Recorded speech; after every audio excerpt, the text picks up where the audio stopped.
5 taon na rin ang nakalilipas mula nang mamatay sa kanser sa dugo o leukemia ang nanay ni Jordan. Mahirap sa kanya ang mawalan ng ina, lalo na't truck driver ang kanyang ama na si Donato, na ang uwian nito ay 2 beses lamang sa loob ng 1 linggo. Tuwing araw yon ng Miyerkules at Sabado, at kung linggo, saka pa lamang niya makakasama sa buong maghapon ang kanyang tatay. May mga pagkakataon din na tuwing Sabado lang ito kung umuwi.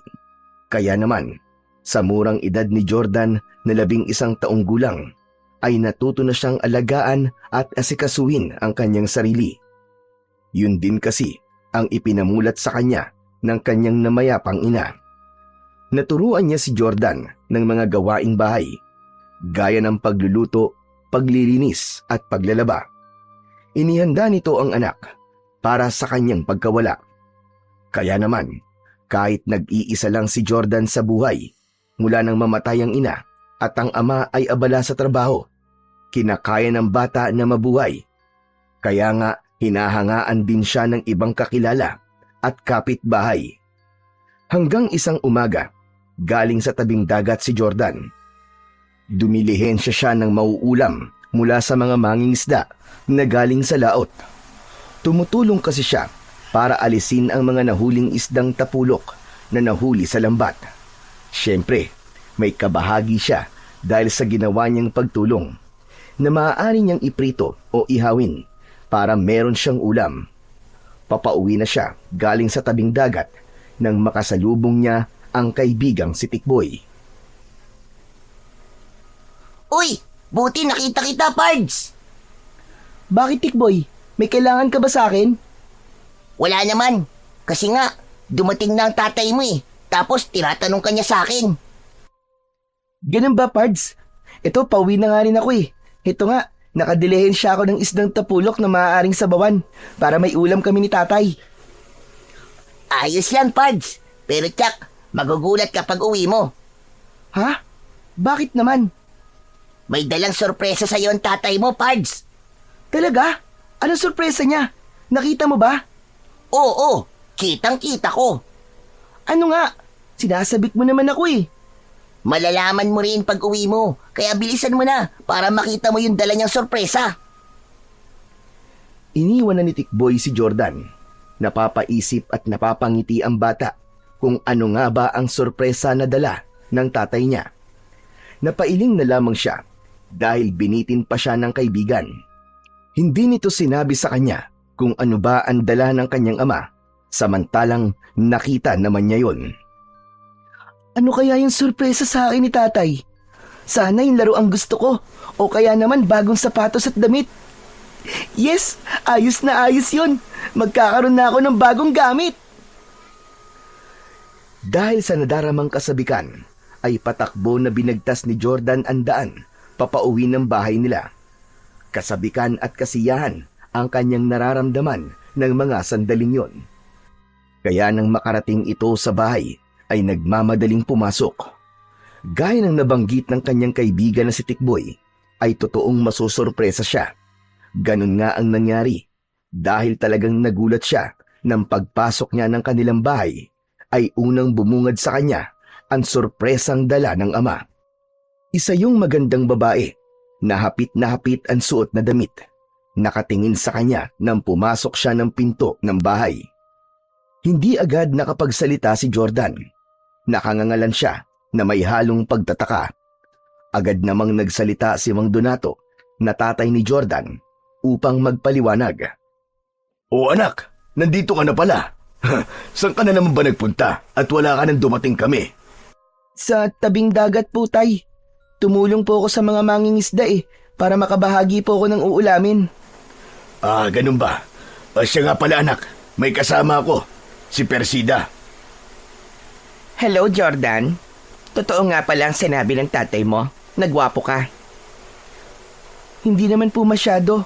Saka, nagmana lang naman po ako kay tatay eh. Oo nga naman. Nakakatuwa pala itong anak mo, Donato. Palabiro.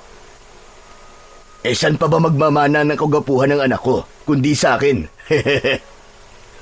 Oo naman, syempre. Tama ka. Tay, bakit niyo po siya kasama sa pag-uwi? May kailangan po ba sa atin si Aling Persida? Ano ka ba, Jordan? Bakit naman Aling Persida ang tawag mo sa akin? Ano po ba dapat ko pong itawag sa inyo? Jordan anak, mula ngayon ay tatawagin mo na siyang Tita Persida. Mas okay kung Mama Persida. Po? Bakit po? Kasi nga, ako na ang magiging bagong nanay mo. Mag-asawa na kami ng tatay mo. Nagpakasal na kami sa Huwes, doon sa Maynila. Anak, matagal na ring patay ang nanay mo, hindi ba? At syempre naman, kailangan ko rin maging masaya at magkaroon ng makakasama sa buhay. Kaya naisipan kong humanap ng mapapangasawa. At dumating nga sa buhay ko ang Tita Persida mo.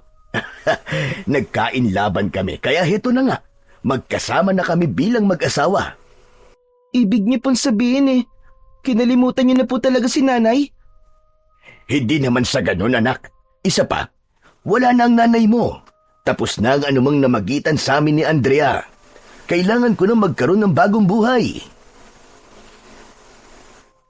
Bakit naman, Jordan? Ayaw mo ba sa akin na maging ikalawang nanay mo? Kaya ko rin gawin ang pagmamahal at pag-aalagang ginawa niya sa'yo. Hindi na nagsalita pa ang bata. Inilagay na lang nito ang dalang isdang tapulok sa kusina at pumasok na sa kanyang kwarto. Malungkot at maluwa-luwa si Jordan. Hindi niya gusto ang sorpresang yon ng kanyang ama. Aba, nag-walkout yata ang anak mo, Donato. Pagpasensyaan mo na lamang muna, Persida. Nagulat lang siguro kasi nga bigla na lang kitang isinama dito sa bahay. Hindi ko rin nasabi sa kanya ang tungkol sa pagkakaroon natin ng relasyon. Hayaan mo, at ako ang bahala. Magagawan ko ng paraan yan para maging okay kami ni Jordan. Salamat, Persida. Saka ang tanging inaasam ko lang naman ay matanggap ka ni Jordan bilang bago niyang nanay. Sa loob ng kwarto ay tumutulo ang mga luha ng bata. Hawak niya ang naka-frame na larawan ng kanyang ina.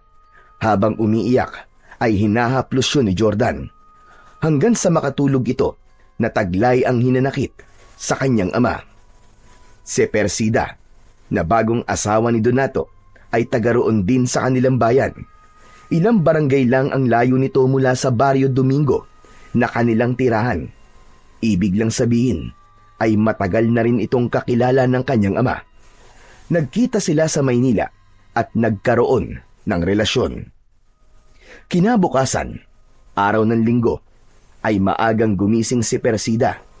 Nagluto siya ng almusal, kaya nakahanda na ang pagkain ng magising si Donato. Pinuntahan nito ang anak upang gisingin para sabay silang tatlo na kumain. O anak, iligpit mo na ang pinagtulugan mo at nang makakain na tayo. Mauna na po kayo, Tay. Hindi maaari, anak. Dapat tayong sabay kakain. Maagang ang gumising ang Tita Persida mo Nagganda siya ng almusal para sa atin. Nagluto ng hotdog na paborito mo. Kaya ayusin mo na yung pinagtulugan mo. Hala, sige na, para makapag-almusal na tayo. Mabigat man sa loob, ay walang nagawa si Jordan, kundi ang sundin ang utos ng kanyang ama. Ayaw man niyang makita ang bagong asawa ng ama, ay wala siyang magagawa. Kaya kailangan niyang magtiis dahil ayaw rin niyang sumama ang loob ng kanyang ama. Habang kumakain, ay walang imik si Jordan. Bagamat manaka-naka, ay kinakausap siya ng kanyang Tita Persida. Jordan, anong gusto mong ulam sa tanghalian? Kahit ano po. Wala akong alam na kahit na ano. Ano nga, Jordan? Anong gusto mo? Hindi naman mapili sa pagkain ng anak ko, Persida. Kaya ikaw na ang bahala kung anong gusto mong lutuin. O siya, sige. Mag-aadobo na lamang ako ng manok. At tsak magugustuhan niya yon. Tuloy lang sa kanyang pagkain ang bata. Hindi siya interesado sa kahit na ano pang lulutuin ng kanyang Tita Persida. Masakit pa rin sa loob niya na pinalitan na ng ama niya ang kanyang ina. Bilang bata, ay sadyang hindi yun madaling tanggapin. Dahil araw yun ng linggo at pahinga ni Donato sa trabaho, kaya nasa loob lang ito ng bahay, kasama sa silid si Persida. Kaya mas pinili ng bata na mamalagi naman sa labas, kasama ang kaibigan si Tikboy. Biniro pa nga siya nito nang magkita sila. O ano, Pards? Kumusta yung sorpresa sa'yo ng tatay mo? Ayoko ng sorpresa niya sa akin, Pards. Hehe, ayaw mo sa bago mong nanay? Isa lang ang nanay ko, Pards. Si Nanay Andrea lang. Walang papalit sa kanya. Pero may bago ng asawa ang tatay mo eh. Kaya nanay mo na rin siya. Basta, ayoko sa kanya. Eh paano nga yan? Kung bagong asawa na siya ng tatay mo, ibig sabihin, siya na ang makakasama mo sa bahay niyo araw-araw. Siya na ang kapalit ng nanay mo. Napakunot ang noo ni Jordan sa sinabi ni Tikboy. Hindi niya naisip ang bagay na yon. Kung asawa na nga ito ng tatay niya, ibig sabihin, araw-araw niya na itong makikita dahil sa kanila na yon titira. Oh, ano nangyari sa'yo, Pards? Ba't nawalan ka ng kibo dyan? Eh paano nga kung tama ka, Tikboy? Ibig sabihin pala, makakasama ko na lagi sa bahay yung bagong asawa ng tatay ko. Ang bagay na yon, ang lubos na ikinakabahala ni Jordan, ay siya nga palang mangyayari. Dahil kinabukasan, araw ng Lunes, ay maagang umalis ng bahay ang kanyang ama. Madilim pa nun at narinig niya na nag-uusap ang tatay niya at si Persida. Nagpapaalam ang tatay ni Jordan dahil kailangan ng bumalik sa trabaho. Hindi nito kasama ang bagong asawa, kaya ibig lang sabihin nun ay maiiwan ito sa kanilang bahay. Sapagkat maaga pa nang umalis ang tatay ni Jordan, ay nakatulog uli siya. Kaya lang, nagising siya sa kalabog at sipa sa kanyang paa. Nagulat pa siya sa ginawa ni Persida. Hoy! Hoy! Aba, umaga na. Bumangon ka na nga riyan. Tumayo ka na. Tama na ang kakatulog at huwag kang batugan. Ha? Bakit po? Inaantok pa po ako eh. Anong inaantok ang sinasabi mo? Huwag kang maarte, Jordan, ha? Bumangon ka na riyan. Kung ayaw mo, tatamaan ka sa akin. Bakit po ba? Aba, ang dami mo pang tanong, ha? Inaantok pa nga po kasi ako. Dati naman pwede po ako matulog ng mahaba eh, at hindi bumangon ng maaga. Noon yon, iba na ngayon. Kailangan maaga kang gumising dahil marami ka pang dapat gawin. Po, ano pong gagawin ko? Maglilinis ka ng bahay, tapos laban mo yung mga damit kong marurumi. Ang sabi kasi ng tatay mo, marunong ka sa gawaing bahay. Ibig sabihin, gagawin niyo po akong katulong? Bakit? Hindi ba pwede? Gagawin ko kung anong gusto ko. Makakarating to kay tatay. Nagpapatawa ka ba? Wala ang tatay mo. Sa susunod na linggo pa ang uwi niya. Kahit na, isusumbong kita sa kanya dahil sa gusto mong ipagawa sa akin. Eh di magsumbong ka sa lela mong panot. Gusto mo samahan pa kita eh. Saka para sa kaalaman mo, may permiso ng tatay mo yung ginagawa kong ito. Siya pa nga ang may sabi sa akin na maaari kitang utusan. Hindi ako naniniwala sa'yo. Hindi yung gagawin ni tatay. Bahala ka kung ayaw mo maniwala. Basta ako, gagawin ko lang yung sinabi niya sa akin na maaari kitang utusan. Kaya tumayo ka na riyan para masimulan mo na ang paglilinis itong bahay. Tapos mamaya maglalaba ka at ikaw rin ang magluluto ng pagkain natin. Eh kayo, anong gagawin niyo? Problema ko na yon. Wala kang pakialam. O ano? Tatanga ka na lang ba dyan? Baka samain ka na sa akin. Kinuha ni Persida sa kanyang paa ang tsinelas. O ano? May reklamo ka ba? O makakatikim ka ng palo nitong aking tsinelas? Nakita ni Jordan na hindi nagbibiro si Persida dahil ayaw din niyang mahataw ng tsinelas, kaya tumayo na lang ang bata para sundin ang utos ng kanyang madrasta. Mula sa araw na yon, ramdam ng bata na yun na ang simula ng kanyang kalbaryo. Magkakaroon na ng malaking pagbabago ang takbo ng kanyang buhay. Totoo ba sinasabi mo, Jordan? Ginawa kang katulong ng tita Persida mo? Oo, Tikboy, tama ka. Kaya nga hindi kaagad ako makaalis ng bahay. Kasi ang dami niyang ipinag-uutos sa akin. Ang daming pinapagawa sa akin. Paano ka nakaalis kung marami siyang pinapagawa sa'yo? Hinintay kong makatulog siya. Nang makatulog siya, ayun, tinakasan ko. Grabe! Ang sama naman ng ugali ng tita Persida mo. Tama ka. Masama talaga. Lalo siya nakakagalit. Dapat yan, malaman ng tatay mo. Hindi ko nga alam kung totoo ba yung sinabi niya eh. Na may permiso daw ni tatay yung ginagawa niyang pag-utos-utos sa akin. Hindi naman siguro gagawin niya ng tatay mo, no? Na maging katulong ka? Papayag ba yun ng ganon? Ewan ko. Hindi ko rin alam kung ano ba ang totoo. Kung talaga bang okay lang kay tatay na gawin akong katulong ng bago niyang asawa. Alam mo, Jordan, wag mo nang isipin yan. Mabuti pa, maglaro na lang muna tayo. Oo nga, buti pa nga. Gusto ko yung larong shato.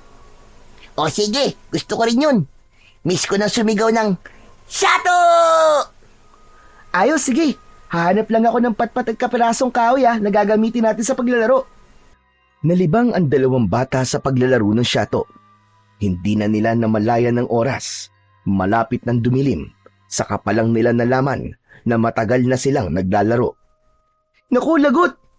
O bakit, Jordan? Malapit ng dumilim, Pards. Baka mamaya pagalitan ako ng babaeng yun. Sabihin mo, nakipaglaro ka lang. Uuwi na muna ako. Gusto mo samahan na lang kita? Ako magpapaliwanag kung bakit di ka kagad nakauwi. Hindi na. Ako na lang. Kaya ko nang gawin yun, Pards. Ako na magpapaliwanag sa kanya kung bakit hindi kagad ako nakauwi. May kaba sa dibdib na umuwi si Jordan.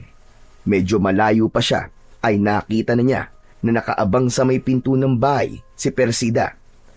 Kaya nang makalapit siya ay mataas ang boses at kasama rin ang pagtaas ng kilay na kinumpronta niya ang bata. Bakit ngayon ka lang, ha? At saan ka galing? Kwan po eh. Sa kaibigan ko po, nakipaglaro lang po ako. Ayon! Sinasayang mo labang ang oras sa paglalaro. Pero yung mga trabaho dito sa bahay, tinatakasan mo. Dati naman po ako nakikipaglaro sa kaibigan ko eh.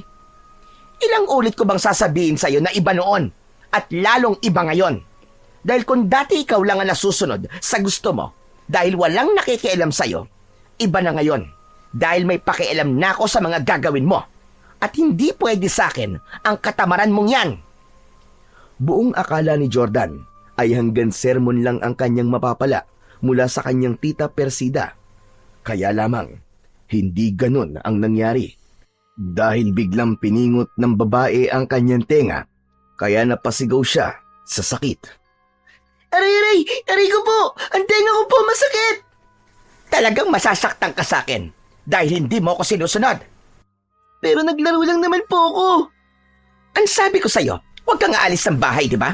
Pero hinintay mo lang ako makatulog at tumakas ka. Gusto ko lang naman po maglaro eh. Hindi nga pwede. Dahil marami kang dapat na gawin dito sa bahay. At dahil sinuway mo ko, dapat lang sa'yo ay pinaparusahan. Isang patpat ang nakita ni Persida at inihataw yun sa puwetan ni Jordan. Aray! Aray ko po! Aray! Yan ang nararapat sa'yo. Pasaway na bata. Ano po bang problema nyo?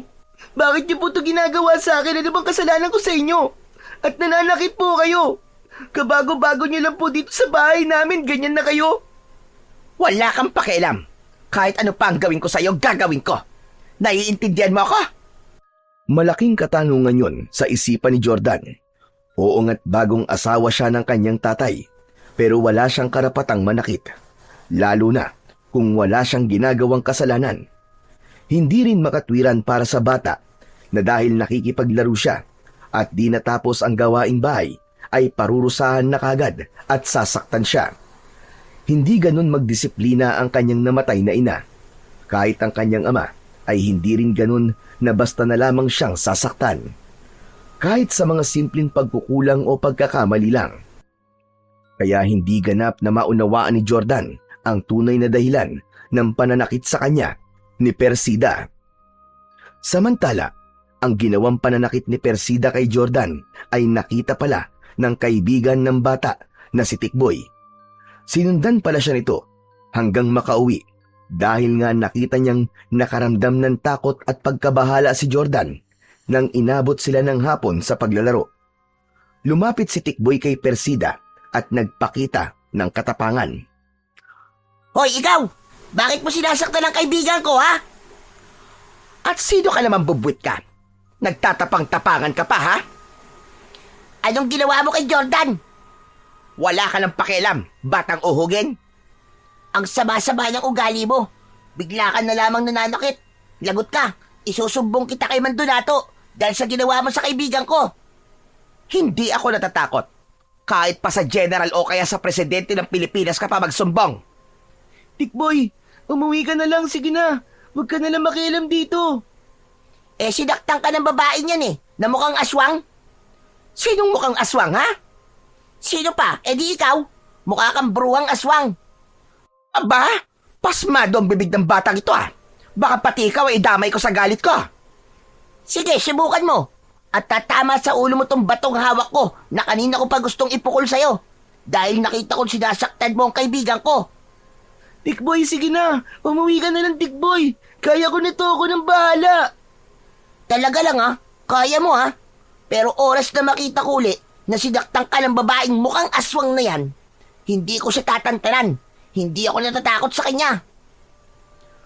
Dahil sa pakikialam ni Tikboy, tumigil na rin si Persida sa pananakit sa bata.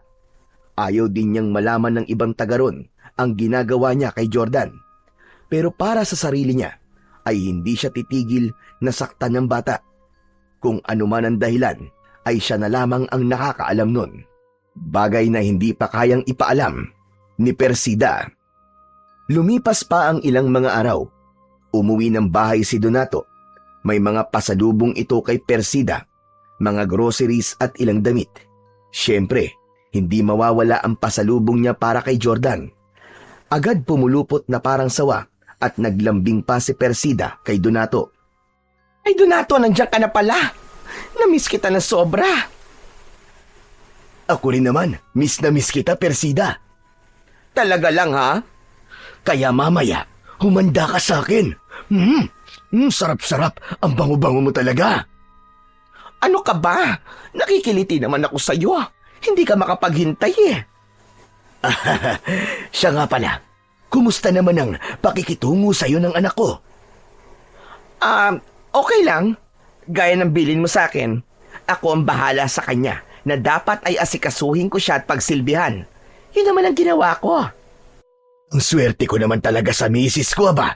Salamat naman at itinuturing mong parang tunay na anak si Jordan. Dinig na dinig ni Jordan ang mga sinabi ni Persida. Nag-iinit ang kanyang puno ng tenga. Gusto niyang sumigaw at sabihin na nagsisinungaling ang kanyang tita Persida. Pinipigilan niya yon, kaya lamang pilit na kumawala ang kanyang nararamdamang galit. Hindi, tay. Sinungaling po ang babaeng yan. Hindi po totoo sinasabi ng asawa nyo. Ako po nagsisilbi sa kanya, samantalang siya, buhay reyna. At Jordan, ano pa sinasabi mo? Bakit ka ganyan? Totoo naman yun ah. Lahat ng trabaho dito sa bahay kung pinapagawa mo, ginagawa mo akong katulong. Nakakasama ka ng loob, Jordan. Pagkatapos ng pagsisilbi ko sa'yo, ipinagluto pa kita ng masarap. Ganyan pa ang gagawin mo sa akin. Babaligtaran mo ako sa harap ng tatay mo. Anong binabaliktad? Talaga namang akong gumagawa ng trabaho dito sa bahay ah. Tama na. Tama na ang pagsisinungaling mo. Huwag kang magsabi ng hindi naman totoo. Grabe ka. Ang husay mo talagang umarte. Hindi ako umaarte. Donato, mahal. Maniniwalaan mo ba ang sinasabi ng Jordan na yan? Ako nga sinasalbahin niya. Nagsama ka pa nga ng kalaro mo dito at gusto niyo akong pagtripan. Napakasinungaling mo talaga. Sinungaling ka. Tama na yan, Jordan. At pwede ba? Bigyan mo naman ng konting respeto ang tita Persida mo at huwag kang gumagawa ng kasinungalingan. Ako pa talaga ngayon ang sinungaling, tay. Totoo po lahat na sinasabi ko. Ginawa po akong katulong ng babaeng yan. Huwag mo sabihing paniniwalaan mo siya, Donato. Ang totoo, may galit sa akin ang anak mo. Ayaw niya sa akin. Ang gusto niya ay pasamain ako para magalit ka sa akin at paalisin mo ako rito sa pamamahay niyo. Kasi ayaw niyang nandito ako. Para sa kanya ay ako ang kontrabida. Panira ako ng kanyang diskarte. Tay, hindi po totoo ang sinasabi ng babaeng yan. Maniwala po kayo sa akin. Nakita mo na? Ako pa ang ginagawa niya sinungaling sa'yo. Yan siguro natutunan ng batang yan. Sa lagi niyang paglabas-labas at pakikipaglaro sa mga kaibigan niya. Kung ano-anong natututunang hindi maganda. Nagdrama at may konting iyak pa ang ginawa ni Persida bilang pagpapaawa na siya ang argabyado. Si Jordan ang masama at pasaway. Kaya siya ang dapat nakampihan ni Donato. Hayaan mo, mahal. Ako na ang bahalang makipag-usap kay Jordan. Ang gusto ko lang naman ay maging mabuti ang samahan naming dalawa. Isa pa, ibig kong matuto siya ng tama. Sabi ko nga sa iyo, hindi ba? Para ko na rin tunay na anak si Jordan. Kasi nga mahal kita. At kaya ko ring mahalin ang anak mo.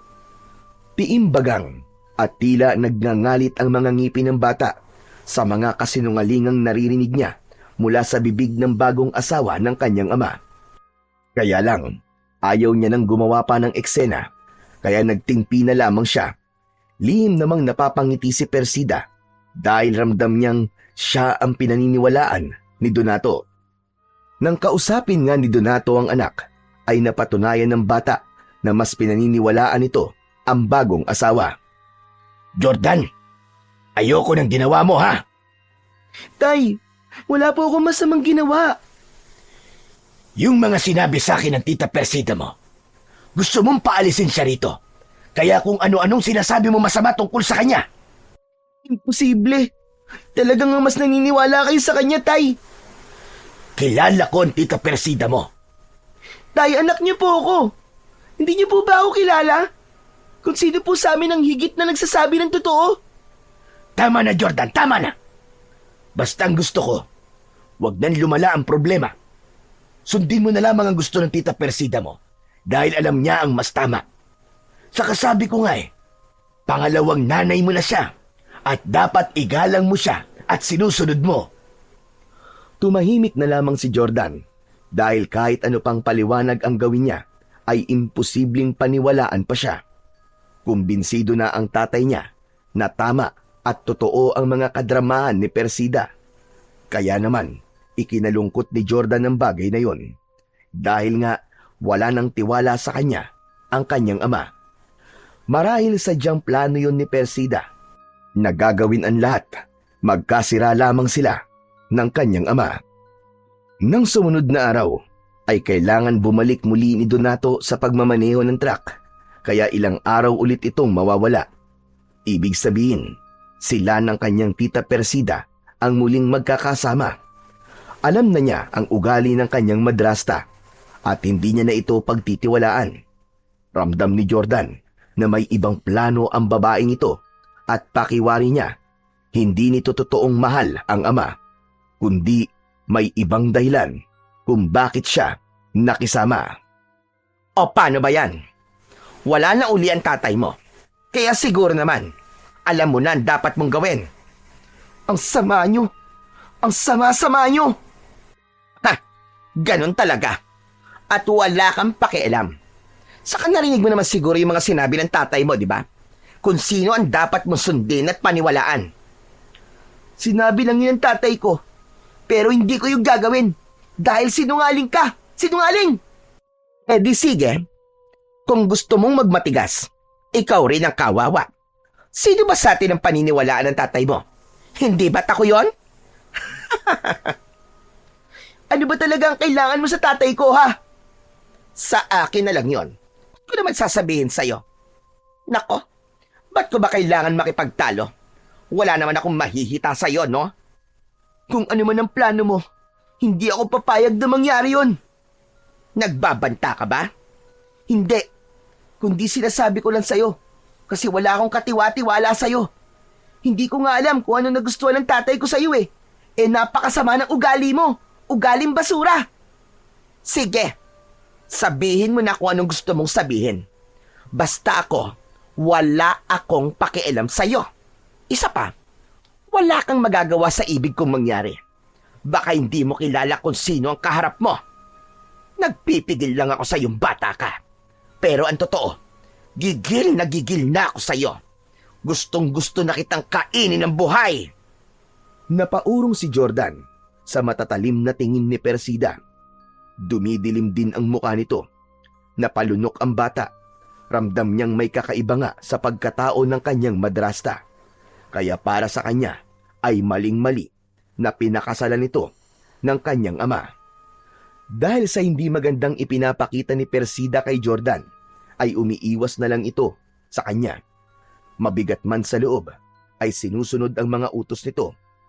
Pinili ng bata na gawin yon dahil meron din siyang nais malaman tungkol sa tunay na motibo ni Persida sa kanyang tatay. Hindi ko pwedeng pabayaan si tatay. Alam kong may ibang gustong gawin ng babaeng pinakasalan niya. At yun ang dapat kong malaman. Pagkatapos gawin ni Jordan ang mga ipinag-utos sa kanya ni Persida, ay nagkunwari siyang napagod at nakaramdam ng antok. Hindi naman siya pinakialaman nang nagkunwari siyang natutulog. Pinakiramdaman niya na abala ang babae sa pag-aayos ng sarili. May kutob siya, naaalis ito at merong pupuntahan.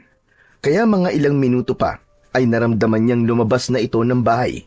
Agad siyang bumangon at sumilip sa bintana. Nang makita na medyo nakalayo na si Persida, ay agad siyang lumabas. Patago-tago niyang sinundan si Persida nang makita siya ni Tikboy na nakakubli sa isang poste. Uy, Pards! Ano bang ginagawa mo dyan? Kanino ka ba nakikipaglaro ng tagu-taguan? Halika rito! Huwag ka maingay, huwag ka dyan! At baka makita niya ako. Sino ba pinagtataguan mo? Nakulitan si Jordan sa kaibigan niya, kaya bigla niya itong hinaltak para magkubli rin sa may poste. Ang kulit mo rin talaga no? Sabi ko na nga huwag ka dyan dahil baka makita tayo. Sino ba kasi pinagtataguan mo? Siguro tita Persida mo, no? Nakasalubong ko nga siya. Ang kapal ng makeup Tapos parang naligo ng pabango. Saan ba ang punta nun? Hindi ko nga alam Tara, samahan mo na lang ako at susundan natin siya. Saan nga? Hindi ko nga rin alam. Basta, sundan na lang natin siya. Pumayag naman si Tikboy na sundan nila si Persida. Doble ingat ang ginawa ng dalawa sa pagsunod nila sa babae. Kailangan hindi sila makita at malaman na may sumusunod sa kanya. Ayun, Pards. Tumambay sa may tindahan. Ano kayang gagawin niya doon? Nako, naloko na. May hinihintay pala siya. Hala, may lalaking lumapit sa kanya, Pards. Umakbay sa kanya yung lalaki, Teka lang, di ba asawa siya ng tatay mo? Bakit ganun? May iba pa siyang kalandian. Nakikipagkita pa siya sa ibang lalaki. Ano yun? Dala-dalawa ang asawa niya? Ewan ko, hindi ko alam. Nako, mukhang niloloko niya ang tatay mo, Pards. Ang sama naman ng babae na yan. Anong gusto mong gawin natin? Sugurin natin? Tapos upakan natin yung kasama niyang lalaki? Ano ka ba? Sira ulo. Hindi pwede yun. Saka di mo ba nakikita? Ang laki nung katawan ng lalaki Baka isang suntok lang yan sa atin Bulagtaan na kagad tayo. Anong gagawin natin? Kailangan makalapit tayo sa kanila. Tapos sundan natin kung saan sila pupunta. At gusto ko ring malaman yung kanilang pinag-uusapan. Teka, parang hindi yata madali yun, Pards Mahihirapan tayong makalapit na hindi nila tayo makikita.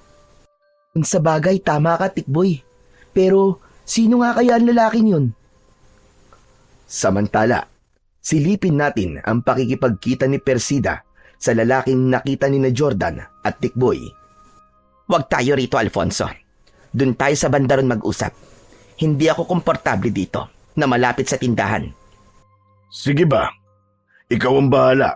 Alam mo naman, di ba? Nasunod-sunuran lang ako sa'yo. Teka nga, huwag kang hawak ng hawak sa akin. Ayaw mong hawakan kita? Miss na kita Alam mo na yun. Sira ulo, baka nakakalimutan mo na taga rito ang asawa ko. Mamaya, may ibang makakita sa atin. Bakit? Asawa mo rin naman ako Basta, huwag tayo dito. Humanap ng ibang lugar sina Persida at Alfonso upang mag-usap ng sarilinan. May mga mahalagang bagay silang dapat pag-usapan. Anong balita sa plano mo, Persida? Kailan mo madidispatch ang lalaking yon? Kumikilos na ako, Alfonso. Konting panahon na lamang. Basta, tiyakin mo lang na sa lalong madaling panahon ay madidispatcha mo na siya. Oo, Alfonso. Sinabi ko na ngang ako ang bahala doon. Saka kailangan natin ang bahay niya. Doon tayo titira kapag nawala na siya. Yung anak naman niya, madali na nating magagawa niyo ng paraan. Ang mahalaga ngayon ay madispatcha na ang ama niya. Kaya habang atat na atat pa siya sa'yo, gawin mo na ang lahat. Oo, alam ko yon. Saka hindi ko rin nakakalimutan ang ginawa niya. Malaki ang kasalanan niya sa bunso kong kapatid. Dahil siya ang nakasagasa. Pagkatapos niyang sagasahan na iniwan niya na lang na basta. Kaya dapat niyang pagbayaran ang ginawa niya. Kaya nga, dapat mong bilisan ang mga kilos mo. Ang totoo nga napipiko na rin ako doon sa bata. Gusto ko lang ipakita sa kanya ang totoong ako. Ang aking pagiging aswang. Para tapusin na siya.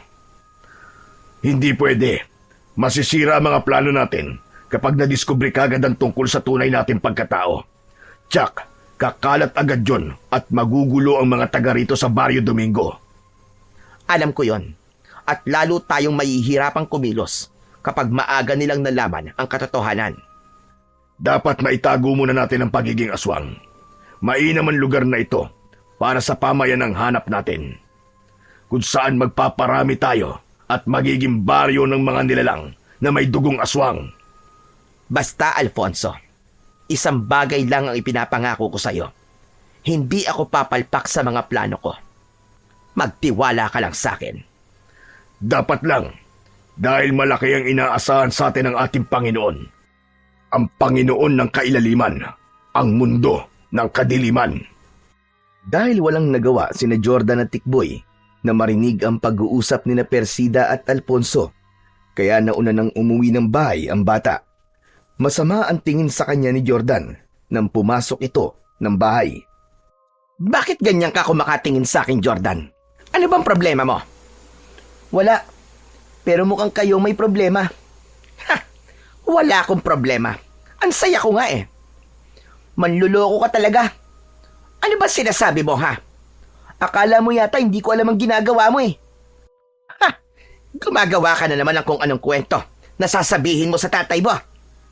Habang nagtatalo sina Persida at Jordan, ay biglang nagring ang cellphone ng babae.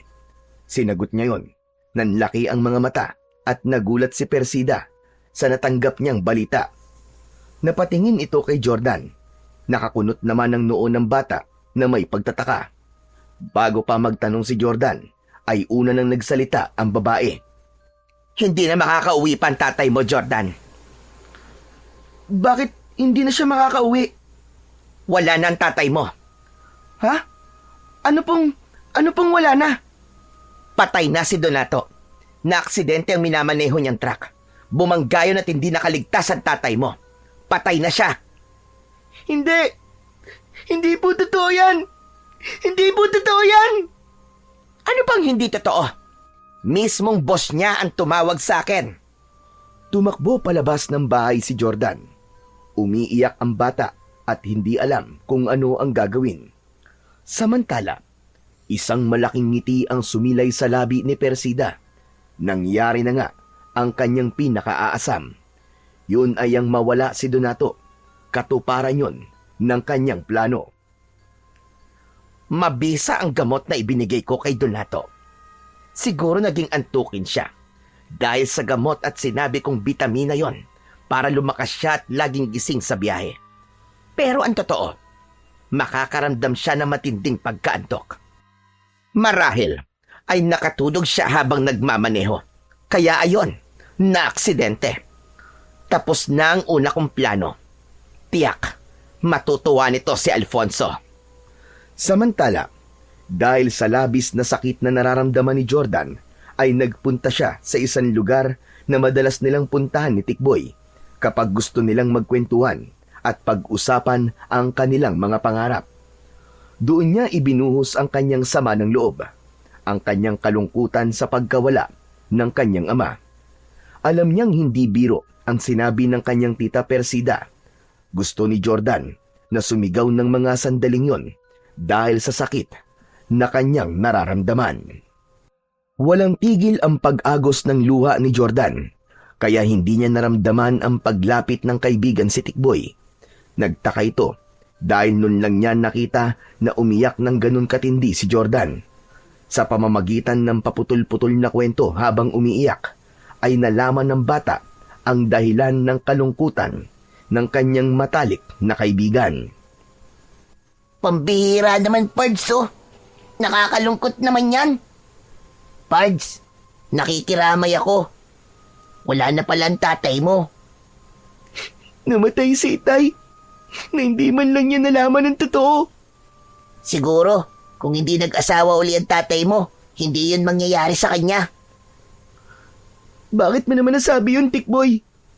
Pakiramdam ko kasi, yung babaeng inuwi niya sa inyo, yun ang malas eh. Siya ang dahilan ng mga hindi magandang nangyayari sa buhay nyo, lalo na yung pagkawala ng tatay mo. Hindi na lang umimik si Jordan, pero yun din ang nararamdaman niya. Malas sa kanila si Persida at ito ang dahilan ng kanilang kamalasan. Inuwi sa kanilang bahay ang labi ng ama ni Jordan. Halos hindi makausap ang bata habang nakaburol ang ama. Samantalang si Persida ay todo acting naman, pilit na ipinapakita sa mga tao ang kanyang paghihinagpis at kalungkutan. Kitang-kita ng bata kung anong klase ng kadramahan at pagkukunwari ang ginawa ng kanyang tita Persida. Sa tulong ng mga kapitbahay at ng barangay, ay nailibing ng maayos ang ama ni Jordan. Unang gabi yun, sa bahay ni na Jordan, na wala na ang kanyang ama. Hindi niya inaasahan na sa pagkakataon ding yun, ay pupunta ang lalaking nakita nila ni Tikboy. Anong kailangan mo? Bakit ka nandito? Makikipaglamay sana ako. Kaya lang, nailibing na nga pala ang tatay mo. Kilala kita. Ikaw yung nakita namin nakasama ni Persida. Teka, wala kaya tang paggalang sa kanya. Tita Persida dapat ang itawag mo. Hindi siya karapat-dapat sa anumang paggalang. Dahil masama siya. Manluloko siya. Niloko niya ang tatay ko. May alam ka na pala. Lumapit sa kanila si Persida. Mukhang inaasahan na ang pagdating na yon ni Alfonso. Halika, pumasok ka dito sa loob. Hindi siya pwedeng pumasok sa loob ng bahay. Alam kong may relasyon kayong dalawa. Ano naman ngayon? Baka nakakalimutan mo na naging asawa ko ng tatay mo at may karapatan na rin ako sa bahay na ito. Wala kang karapatan. Kundi ako lang. Kasi niloko mo ang tatay ko. Nako, tumigil ka na nga sa sinasabi mong bata ka at baka samain ka lang sa akin. Hindi ako natatakot sa'yo. Masasama kayo. Nagkampiyan kayo para mawala ang tatay ko. Aba, pagbibintang yan, bata. Saka aksidente ang pagkamatay ng tatay mo. Kaya wala kaming kinalaman dun. Hindi ako naniniwala. Alam kong kayo ang dahilan kung bakit siya namatay. Kayo ang dahilan. Kayo ang may kasalanan. Malapit na ako mapikon sa batang ito, Persida. Papatulang ko na ito. Sige, saktan mo ako. Akala mo yata natatakot ako sa'yo eh. Aba, palaban ka. Tapang-tapangan ng uhuging bata na ito. Baka sampulan na kita at makita mo. Pabayaan mo na siya, Alfonso. Sadyang mainit lang ang ulo niya dahil kamamatay lang ng tatay niya. Palampasin mo na lang. Halika, doon tayo sa kwarto at marami tayong pag-uusapan. Saka gusto ko namang maging masaya ngayong gabi. Buong pagtitimpi ang ginawa ni Jordan. Gusto nang umalpas ang galit sa kanyang dibdib, pero alam niyang wala ring mangyayari. Wala siyang kakampi, pero isang bagay ang hindi nawawala sa isip niya. May araw din ang mga ito. Makakaganti din siya. Malakas ang kutob niyang malaki ang kinalaman ng dalawang ito sa naging kamatayan ng kanyang itay. Dahil sa pagod at sama ng loob, ay nakatulog si Jordan. Yun ang pagkakataong hinihintay ni na Persida para sa kanilang balak. Yun ay ang idispatcha na rin ang bata. Kaya habang mahimbing na natutulog si Jordan, ay itinali ito ni Alfonso. May ipinaamoy din si Persida upang lalong maging mahimbing ang tulog nito. Nang matiyak nilang hindi na magigising si Jordan, ay inilagay yun ni Alfonso sa isang malaking sako. Ang gusto ko'y dalhin mo siya sa gubat, sa kakahuyan, at dun mo siya patayin. Sige, sinabi mo eh. Magiging sagabal pa yan sa mga plano natin. Saka para maging malaya na tayong tumira sa bahay na ito. Atin na ito, Alfonso. Masisimulan na rin natin ng iba pa nating gagawin sa baryong ito. Sige na, kailangan ko nang umalis habang madilim pa. Mamaya lang mag-uumaga na. Mas mahihirapan akong dalhin ito sa gubat kapag maliwanag na dahil maraming makakakita sa akin. O siya, sige. Basta tiyakin mo lamang na hindi na makakabalik pa yang si Jordan dito. Kaya ikaw na ang bahala sa kanya. Oo, alam ko na ang gagawin ko sa kanya. Binuhat na ni Alfonso si Jordan upang dalhin ito sa gubat at dun ito tapusin. Kailangang bago mag-umaga ay tapos na niya ang kanyang trabaho. Nang makarating ito sa gubat ay nagsisimula ng lumiwanag. Nang sa di inaasahan ay may naramdaman siyang tila may iba pang tao sa lugar na yon. Kaya bahagyang nabahala si Alfonso. Naisip niya na napakaaga pa para magkaroon ng ibang tao sa lugar na yon. Naisip din niya na posibleng sa gubat nagpalipas ng magdamag ang mga taong naririnig niya. Bigla niyang naisip kung paano niya papatayin si Jordan. Tsak na makikita ang sako na kinalalagyan ng bata. Nakarinig siya ng agos ng tubig. May malapit na ilog sa lugar na yon. Kaya naisip niyang sa ilog na lang niya ihuhulog si Jordan na nasa loob ng sako. Kapag naihulog niya sa ilog ang bata, ay maaaring mamatay ito sa pagkalunod. Hindi rin agad makikita ng mga taong naroon dahil aanurin ng agos ang sako kung saan nakasilid ang bata. Kaya yun na nga ang ginawa ni Alfonso. Ipinaanod na lamang niya sa umaagos na ilog si Jordan para doon na rin ito bawian ng buhay. Saka nagmamadaling umalis na si Alfonso para bumalik kay Persida na naghihintay sa kanya. Sigurado ka bang hindi na makakabalik pa ang batang yon? Oo naman, siguradong sigurado. Baka nga pinagpepiesta na yun ng mga hayop sa gubat eh. Magaling, Alfonso. Magaling. Hindi ipinaalam ni Alfonso ang tunay niyang ginawa kay Jordan para wala na silang pagtalunan pa. Lalo na kung hindi magugustuhan ng babae ang kanyang naging desisyon na ipaanod sa ilog ang bata at hayaang doon ay malunod. Samantala, sa kabilang bahagi naman ng ilog ay naroon ang magtiya na sina Munina at Enteng. Nililinisan nila ang mga laman ng halamang ugat na kanilang nahukay na magiging pagkain at ibibenta sa mga kakilala. Paghuhukay ng mga ligaw na halamang ugat na maaaring kainin ang ikinabubuhay nila. Bukod pa ron ay ang pagtatanim ng mga gulay. Dahil humiwalay si Enteng sa kanyang tiya Munina, kaya siya ang nakakita ng sako. Napasigaw ito at hindi maipaliwanag ang nararamdamang kasiyahan at pagkabahala. Tiya! Tiya, dali! Tiyang Munina, halika dito, dali! May kayamanan dito! Nagmamadali namang pinuntahan ng matandang babae ang pamangkin na natataranta sa pagtawag sa kanya. Ano bang kayamanan na sinasabi mo, ha? Ito, nakita ko! Nasa loob ng sako, kayamanan! Loko kang bata ka. Ano bang kayamanan na sinasabi mo? Hindi kayamanan ng laman yan.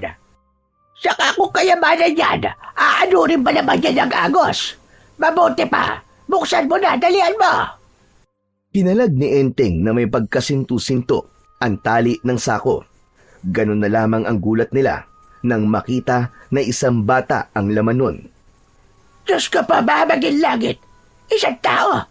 Isang bata ang laman ng sako. Lagot! Patay na bata! Patay na bata, tiya! Hindi pa siya patay. Buhay siya, Enteng. Humihinga pa siya. Alisin mo sa sako, dali. At dalhin mo sa pampang ng ilog. Baka mailigtas pa natin siya. Sinunod ni Enteng ang utos ng kanyang tiya Monina. Dinala sa pangpang ang bata. Ginawa ng matandang babae ang lahat ng magagawa niya at kakayahan niya para iligtas si Jordan. Di nagtagal ay gumalaw si Jordan. Isinuka ang tubig na kanyang nainom at himalang nagkamalay ito. Napapalakpak pa si Enteng dahil sa labis na kasiyahan. Ang galing! Ang galing! Buhay siya! Buhay yung bata! Salamat sa Diyos at nakaligtas siya. Sino po kayo? Saka, ano pong lugar ito? Hello! Andito ka sa ilog, bata! Niligtas ka ni tiya ko! Ha? Bakit ako nandito? Wala akong maalala kung paano ako nakarating dito. Nakita ka ni Enteng na nakatali sa loob ng sako. Mabuti na lang, walang masamang nangyari sa'yo at nakaligtas ka. Maraming salamat po sa tulong niyo, Lola. Lola Monina, yun ang tawag mo sa akin. At siya naman ang pamangking ko na si Enteng.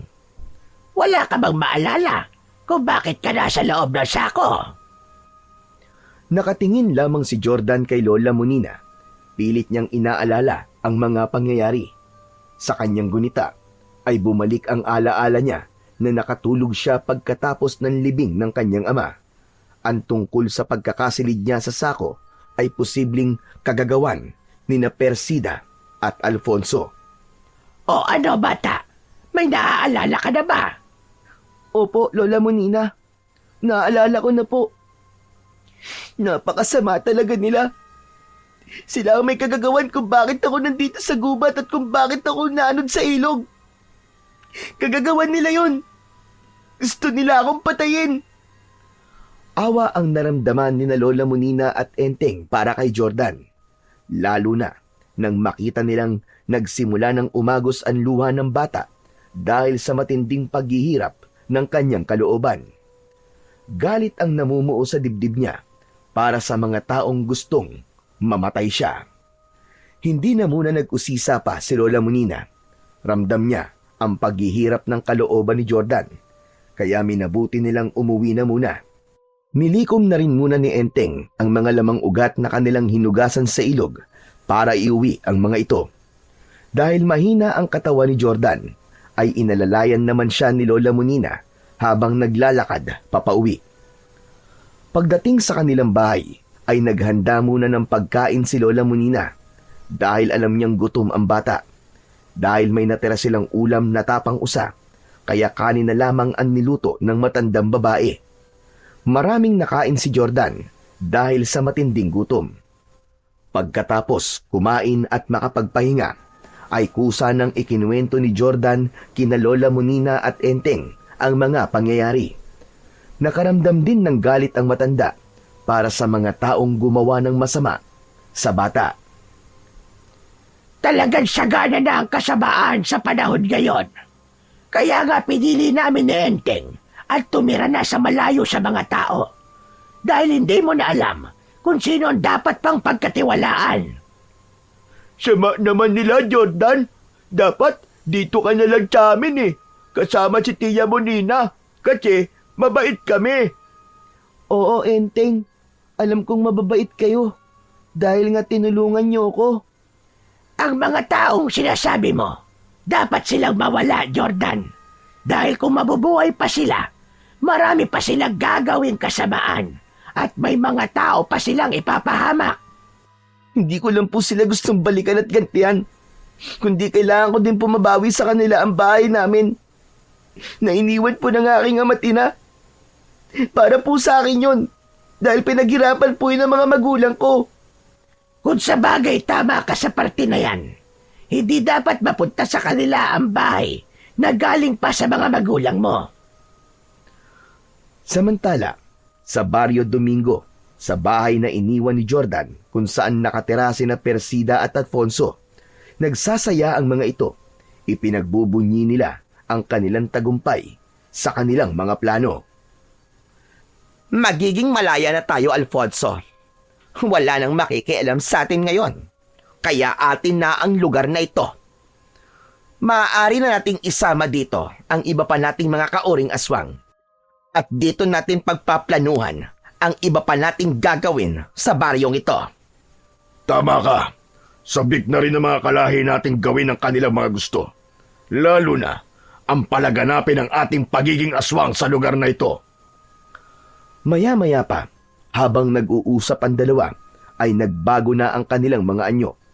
Handa na nilang ipamala sa baryo ang kanilang tunay na katauhan at ipalasap ang kanilang kasamaan. Tayong mga aswang-asmo ang siyang mga hari sa baryo ito. Kaya humanda silang mga taga rito. Matitikman natin ang kanilang mga lamang loob na lalong magpapalakas sa atin. Ama ka, nagawa mo na mga pagiganti sa naging kamatayan ng iyong kapatid. Dahil wala na si Donato at wala na rin ang anak niya si Jordan. May iba ka pa bang gustong gawin, Persida? Marami pa, Alfonso.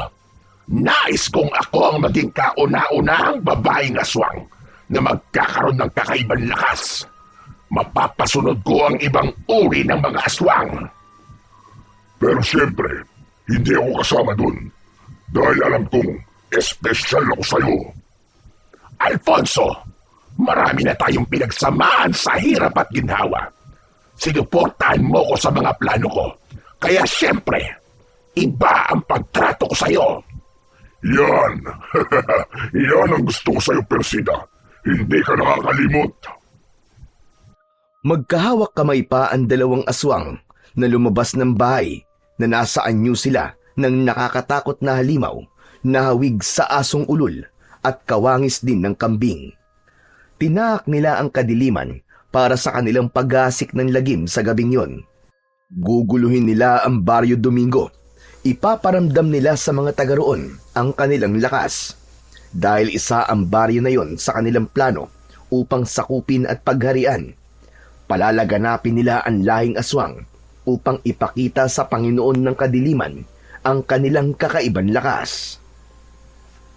Sa gubat kung saan naman kinukupkop ng magtiyahing Monina at Enteng si Jordan, awa ang nararamdaman nila para sa bata. Sa kabila ng murang isipan nito, ay hindi pala madali ang pinagdaanan nito. Nasaan si Jordan, Enteng? Tulog na po siya, Tia Monina. Kawawa naman pala si Jordan. Tatay na lang ang kasama, tapos ay namatay pa. Oo nga sabi niya, kasalanan nung bagong asawa. Kung totoo man yun, Enteng, talagang napakasama ng babaeng yun. Kaya nga dapat lang nating tulungan si Jordan. Tutulungan natin siya? Tama ka. Kailangan nyo ni Jordan ngayon. Dapat magbayad ang mga taong gumawa sa kanya ng masama. Minsan nang naranasan ni Lola Monina ang apihin at gawan ng masama ng mga taong kanyang pinagkatiwalaan. Biktima ng kalupitan at pagiging abusado ng mga tao ang magtiya. Kaya nga, pinili na lang nilang manirahan sa gubat kung saan ay magkakaroon sila ng katahimikan. Kaya masakit para sa kanila ang mga ikinuwento ni Jordan dahil bumalik sa kanilang alaala ang minsan na nilang pinagdaanan. Napuno ng hinagpis at takot ang Baryo Domingo dahil sa ginawang kaguluhan ni na Persida at Alfonso. Kasama nila sa kanilang ginawang paggasik ng lagim ang kanilang mga kauri at kapanalig na aswang. Agad nilang nakontak ang mga ito nang magkaroon na sila ng pagkakataon para simulan ang gagawing panggugulo sa baryo na kanilang napili. Hindi inaasahan ng mga namumuno sa baryo ang naging pag-atake ng mga kampon ng kadiliman. Hindi sila nakahanda, kaya marami sa mga residente doon ang nasugatan ng aswang. May mga namatay at nagkaroon ng problema sa isipan dahil sa trauma at matinding takot na pinagdaanan. Tagumpay! Tagumpay ang ating misyon, Alfonso. Labis nilang kinatakutan ang ginawa nating pagsalakay, Persida. Ang mga taong nasugatan ng ating mga kasama, hindi magtatagal. Sila man ay maaaring mahawa ng ating pagiging aswang. Kaya sa mga susunod na pagbilog ng buwan, mas magiging marami ang makakasama natin para mas mapalaganap ang takot at kasamaan dito sa baryong ito. Walang-wala nang makakapigil sa atin, Persida. Tuloy-tuloy ang ating tagumpay. Kaya ipagpapatuloy natin ang pagsasaya, Alfonso. Ilabas mo na ang ating masarap na pagsasaluhan, mga laman loob ng taong ating naging biktima. Walang pagsidlan ng kasiyahan ng dalawa sa iniisip nilang pagtatagumpay. Para sa kanila, ang mga nangyayari na pumapabor sa kanila ay simula na upang ganap na nilang mapagharian ang baryong kinaroroonan nila. Hindi naman naging lingid kay Lola Monina ang mga nangyayari sa Baryo Domingo kung saan nanggaling si Jordan. Ipinaalam niya sa bata ang hindi magandang balita.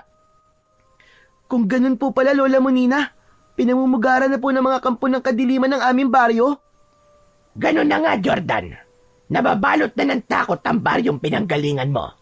Dahil yun sa mga aswang.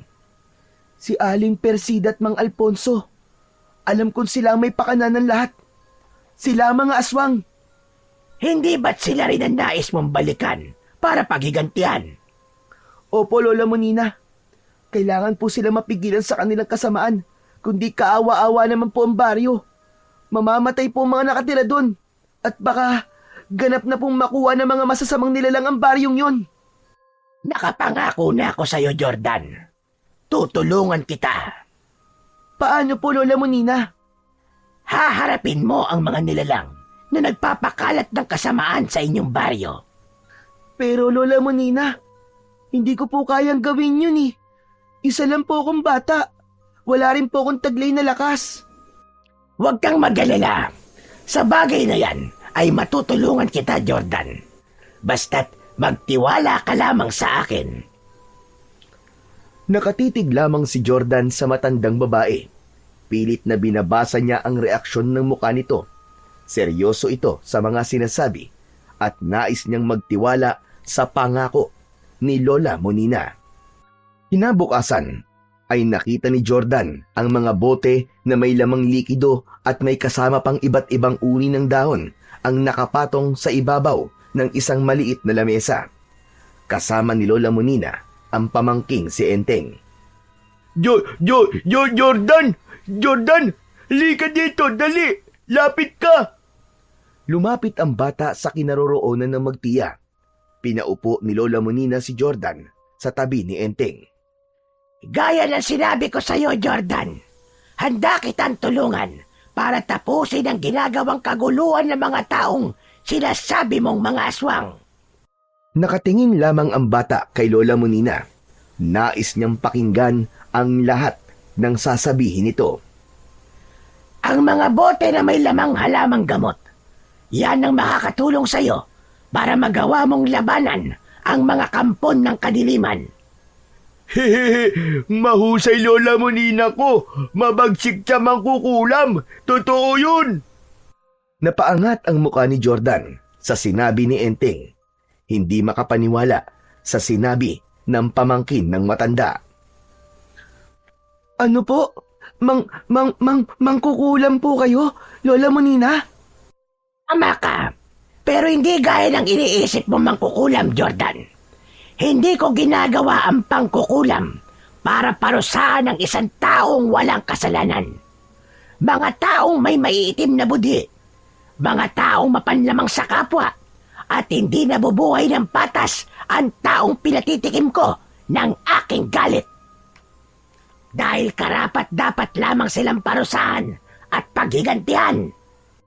Pero, Lola Monina, paano po ako makakaganti at mapapatigil po ang kasamaan ni na Aling Persida? Isa sa mga boteng nakikita mo ay may lamang likido at nagtataglay ng mutya mula sa buto ng mansanas. Ano po? Mutya po galing sa buto ng mansanas? Tama ka ng pagkakarinig, Jordan. buto ng mansanas. Ang bawat lagok mo sa likidong nasa loob ng bote ay magbibigay sa'yo ng pambihirang katangian. Habang may bisa sa katawan mo, ang likido na pinagbabaran sa mutya mula sa buto ng mansanas, anumang sugat sanhi ng kahit na anong sandata ay kusang maghihilom. Magbibigay din sa iyo to ng liksi sa pagkilos at lakas na kailangan para harapin mo ang mga aswang. At hindi lang yun. Heto, kunin mo ang maliit na supot na ito. Lola Monina, ano naman po ang laman nito? Buto ng mansanas. Pambihirang buto ng mansanas. Ang bawat buto na yan ay katumbas ng isang granada. Maaari mong gamitin yan para pasabugin ang katawan ng mga aswang. Balit, baging maingat ka sa paggamit yan dahil maaaring maapektuhan din ang kahit na sino sa pagsabog. Lola Monina, hindi ko po akalain na ang buto pala ng mansanas ay may pambihirang katangian laban po sa mga aswang. Tama ka, Jordan. Hindi lang yan alam ng ibang tao. Dahil bibihira ang taong binibigyan ng kaalaman tungkol sa mutya ng mansanas. Bigay kay Tia Monina, kaibigan niya Engkanto. Ha? Bigay po sa inyo ng engkanto? Totoo po ba yun? Oo, Jordan. Tama si Enteng. Minsan ay may isang engkanto na humanga sa akin. Nang nakatira na ako dito sa gubat, naging malapit kaming magkaibigan. At yan ang iniregalo niya sa akin. At ngayon naman po, ipinagkakatiwala niyo na po sa akin to, Lola Monina? Tama ka uli. Dahil nararamdaman ko ang kabutihan ng puso mo, Jordan. Nang ipaanod ka sa ilog at nagawang makaligtas, ay katunayan lamang na hindi pa panahon para mawala ka sa mundo. Dahil meron ka pang ibang misyon, at yun nga ay ang maging kasangkapan para lipulin ang mga masasamang nilalang na nanggugulo sa inyong baryo. Kaya naman alam kong maaasahan ka at mapagkakatiwalaan, Jordan. Maraming salamat po, Lola Monina. Hayaan niyo po. Gagawin ko po ang lahat ng aking makakaya para magbalik ang katahimikan po sa Baryo Domingo. Hindi yun dapat makuha ng mga nilalang na kampo ng kadiliman. Gawin mo kung ano ang tama, Jordan. Nandito lamang ako. Susuportahan kita. Sa binitiwang salita ni Lola Monina, ay lalong nagkaroon ng lakas ng loob ang bata. Alam niyang hindi siya nag-iisa sa kanyang magiging laban. Kaya naghanda na si Jordan para bumalik sa Baryo Domingo. Dala niya ang ilang bote na may nakababad na buto ng mansanas, maging ang nasa maliit na supot. Yun lamang ang kanyang gagamiting sandata, laban sa mga kampon ng kadiliman na aswang. Pero pinili din niyang magdala ng kahit isang balaraw na ipinahiram naman sa kanya ni Enteng. Sige, okay lang na gamitin mo balaraw ko, Jordan. Saksak mo sila, ha? Oo, Enteng. Maraming salamat sa'yo. Gusto ko sana tamahan ka eh. Kaya lang, ayaw ako payagan Tia Monina ko. Okay lang yun, Enteng. Sa kalaban ko to, ako lang ang haharap.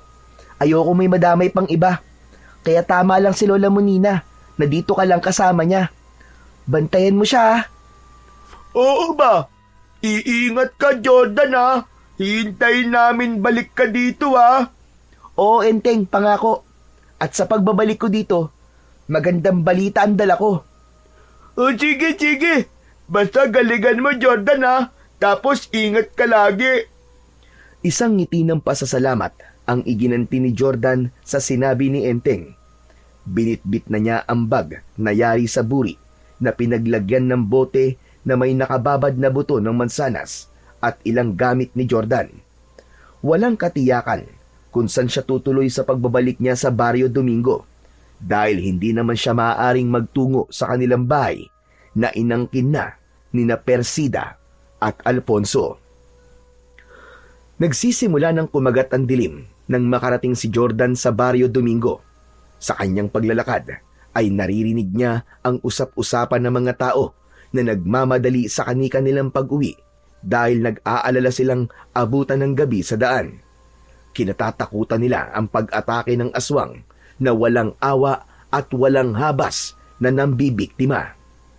Naisip na ng bata kung saan siya pwedeng pansamantalang tumuloy. Doon siya pupunta para humingi ng tulong. Kagat na ang dilim nang sapitin niya ang bahay ng matalik niyang kaibigan na si Tikboy. Nasa likod bahay ang kaibigan niya at doon nakatambay. Hindi agad lumapit si Jordan dito nang makita ang kaibigan. Lumikha lamang siya ng ingay at sumitsit. Nagpalinga-linga naman si Tikboy sa paligid at hinahanap ang pinanggagalingan ng sitsit. Inang ko po, naloko na. Hindi lang yata aswang ang meron dito sa baryo namin. Pati na rin yata malignong sitsit meron na rin dito. Ayaw kita makita sitsit ka. Jack, may hypnotis mo ko. Tapos isasama mo ko sa inyong daigdig. Lumayo ka sa akin, sitsit ka. Patuloy naman si Jordan sa pagsitsit sa kaibigan. Pero sa halip na tumingin si Tikboy sa pinagmumula ni Jordan, ay pilit na inililihis ang paningin nito. Hanggang sa nainis na si Jordan, tinawag na niya ang pangalan ng kaibigan. Naku po, Diyos ko. Boses si Jordan ah. Kanina sitsit, ngayon naman multo. Ay, naku po. Pinagmumultaan ako ng kaibigan ko. Napikon na si Jordan dahil ayaw pa rin tumingin ni Tikboy sa kanya. Kaya napilitan na siyang lumapit, kaya sa paglapit ay napasigaw si Tikboy. Ang OA mo naman! May pasigaw-sigaw ka pang nalalaman dyan! Please lang, Pards. Huwag ka naman ganyan, oh. Huwag mo naman akong pagbultuhan. Baliw! Siraulo! Anong multo sinasabi mo? Hindi ako multo, no? Totoong-totoo ako. Totoong tao, hindi multo. Hayan, no? Sige, kahit kurutin mo pa ako, hawak-hawakan mo pa ang kamay ko. Buhay na buhay ako. Hala? Oo nga, no? Totoo ka nga. Hindi ka nga multo. At para patunayan ko sa'yo na hindi ako multo, heto. Aray ko naman. Bakit pinitik mo ang tenga ko? Para patunayan ko sa'yo na totoo ako. Oo na. Naniniwala na akong hindi ka multo. Ibig sabihin, hindi ka patay? Hindi, patay na ako, patay na. Bira naman to, hindi nga ako multo, di ba? Ibig sabihin, hindi ako patay. Buhay ako. Saka sino ba may sabi na patay na ako? Yung kasi ang kumakalat na balita patay ka na daw. Kaya nga, wala ka na rin sa bahay nyo. Ang naroon na lang, yung dating asawa ng itay mo. Kasama yung bago niyang asawa. Kaya nga ako nagbalik, Tikboy. Dahil sa kanila. Anong gagawin mo sa kanila? Basta, ay siya nga pala. Wala kasi ako matutuluyan eh. Pwede bang dito muna ako sa inyo? Kahit ilang araw lang. Oo naman, tamang-tama. Wala si nanay at tatay. Umuwi sila ng Pangasinan. May kamag-anak kaming namatay Silang dalawa lang ang umuwi at iniwan ako. Wala kasi magpapakain sa mga alaga naming hayop Kaya pwedeng-pwede ka rito. Salamat, Tikboy ah. Halika na, pumasok na muna tayo sa loob ng bahay. At marami tayong pag-uusapan. Matagal-tagal ka rin biglang nawala Teka, sigurado ka bang hindi ka talaga multo? Kung kaltukan kaya kita dyan. Oo na. Naniniwala na ako sa'yo. Naganda muna ng pagkain si Tikboy para sa kanyang kaibigan. Pagkatapos kumain, ay nagkwentuhan ang dalawa. Ikinuwento ni Jordan sa matalik na kaibigan ang mga nangyari sa kanya. Pero ang hindi niya sinabi ay ang pakay niya kung bakit siya bumalik sa baryo. Bagamat alam niyang may idea na si Tikboy ng kanyang pagbabalik. Hating gabi at mahimbing nang natutulog si Tikboy. Subalit gising na gising pa rin ang diwa ni Jordan. Unang gabi niya yon para simulan ang kanyang pakay sa Barrio Domingo. Babalik siya sa kanilang bahay para harapin ang mga taong gumawa sa kanya ng masama. Sinilip niya ang kaibigan at baka gising pa yon. Nang matiyak na natutulog na ang kaibigan, ay binuksan ni Jordan ang bag nayari sa buri na pinaglalagyan niya ng kanyang dalang gamit. Kinuha ang isa sa 2 bote na binigay sa kanya ni Lola Monina. Tumungga siya doon at nilunok ang likido. Hindi kasarapan ng lasa. Napangiwi pa si Jordan. Subalit tiniis niya ang hindi masarap na lasa nun. Kung yun naman ang makakatulong sa kanya para sa gagawin niya sa gabing yun. Kakaibang lakas at pambihirang katangian ang ibinigay ng mutya ng bato ng mansanas kay Jordan. At yun ang kanyang kailangan. Tinahak na ng bata ang daan patungo sa kanilang bahay. Dala niya ang balaraw na maaari niya ring maging sandata laban sa mga aswang. Maging ang supot na may lamang mga buto ng mansanas. Habang naglalakad si Jordan, ay may kakaiba siyang nararamdaman. Pakiwari niya ay may nagmamasid sa kanya. Habang patungo sa dati nilang bahay na tinitirhan ni Persida. Maya-maya pa, nang malapit na siya sa kanilang dating bahay, ay humarang nga sa kanyang unahan ang ilang aswang asbo. Umaangil na tila asong nauulol. Nakahanda ang mga aswang upang atakihin na ang bata. Mahigpit niyang hinawakan ang kanyang balaraw. Hindi sanay sa pakikipaglaban si Jordan, kaya naroon ng kaba at pagkabahala sa kanya. Kasabay ng pag-atungal ng mga aswang ay ang pagdaluhong nila kay Jordan. Nakabuka ang malaking bibig na may matatalas na mga pangil at nakabukas naman ang mga matutulis na kuko na pangkalmot sa kanilang magiging biktima. Nataranta si Jordan sa biglang pag-atake ng mga aswang asbo sa kanya. Kaya't gamit ang balaraw ay nagawa niyang sugatan ang aswang na umatake sa kanya. Subalit mas naging mabilis ang magkakasunod na pag-atake ng aswang na ang bawat kalmot ay nag-iiwan ng sugat kay Jordan. Kaya naman, nasugatan ang muka at katawan nito. Bumuka ang sugat at dumaloy ang masaganang dugo mula roon.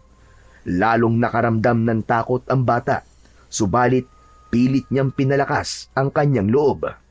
Sinabayan niya ang pag-atake ng mga aswang. Ibinaon niya ang hawak na balaraw sa katawan ng aswang na dumaluhong sa kanya. Halos hindi na makita ang talim ng balaraw dahil sa pagkakabaon sa katawan ng aswang. Saglit pa ay bumulag tayon sa lupa. Agad niyang binunot ang balaraw at saka inatake niya ang isa pa. Ganon din ang nangyari sa ikatlong aswang. Ang lahat ng mga ito ay nagawang saksakin ni Jordan gamit ang sandata na kanyang hawak.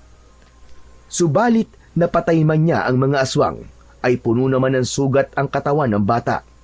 Naramdaman niya ang takot dahil nagdurugo na ang mga sugat sa katawan at mukha niya. Napaupo si Jordan habang pinagmamasdan ang mga aswang na kanyang napatay. Maya-maya pa, habang nakaupo at nagpapahinga ang bata, wala siyang kamalay-malay na may pagbabago na palang nangyayari sa kanyang katawan.